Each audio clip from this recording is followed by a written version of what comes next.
Professor Godfred Bokpin is on Zoom to help us understand the direct impact of these new figures on the ordinary Ghanaian. Thanks so much, Prof, for your time this evening. And same money in your pocket, but you actually have to pay more for goods. This is going to further bruise the wounds of Ghanaians who are already suffering from COVID-19. What should we do at this point? Thank you very much, and good evening to our cherished viewers. It's as simple as that. You've captured it very well.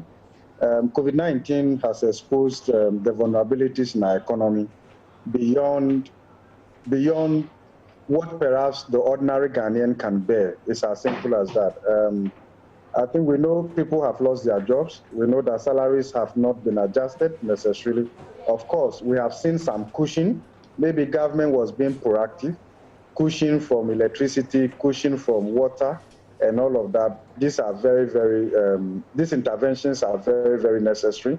But as you have said, with the same amount of money, we could have gotten more a year ago, but you end up getting less now.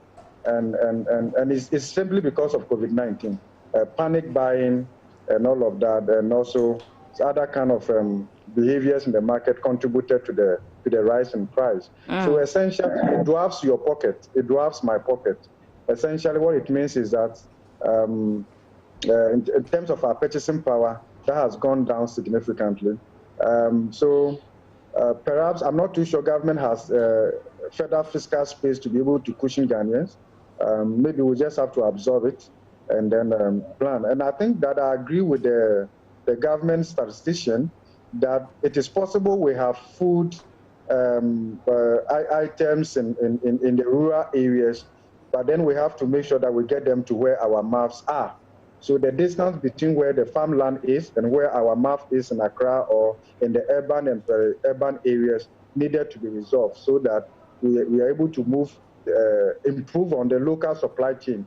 So if you look at the data, you realize that the local inflation is very high, and then imported inflation is very low. It's also a reflection of the disruptions in the global supply chain. Right. So Prof, let me quickly interrupt you there. Yes, it's good you mentioned that, the government statistician asking for food items to be brought from the regions into the Greater Accra region, for instance, where there's more demand. But we heard from the buffer stock a month ago or so when they said we have enough food in stock to last us for about 6 months. Why are we here? Well, the evidence is telling us why we are here. So if we had enough food in the buffer, we need to put that side by side the evidence that the Ghana Statistical Service is providing. And more importantly, we need to be able to relate whatever we say at the macro level to the ordinary Ghanaian at their pocket level and all of that, so that we're able to connect with the ordinary Ghanaian. Because the reality on the ground is that, you don't need a prophet to tell you that prices have gone up. We feel it. We go to the market, we see what is happening. Right. So I think what we need to do right now is to scale up the local supply chain and link the urban and peri-urban areas to where the farmlands are and make sure that we are able to move. Because in this country, we have seen post-harvest losses at a level unimaginable. And all of that. So not that our farmers are lazy. Our farmers are not. All right, Prof, quickly before we go, the issue of the economy. What would this impact be on the economy and investment in general? Quickly before we go, 30 seconds. Yeah, so I think it just summarizes the challenges that we are going through and what COVID-19 has brought on us. And it also tells you that when you see price jump like this, it tells that it's going to take a little bit while and a lot of work, and it will take a little longer for things to normalize. So let's just tighten up. And what it also means for individuals is that we have to be prudent with our spending. Other than that, you soon join the vulnerable group. All right, Professor Godfred Bokpin, thank you so much. He's an economist, and I'll be back after 8 p.m.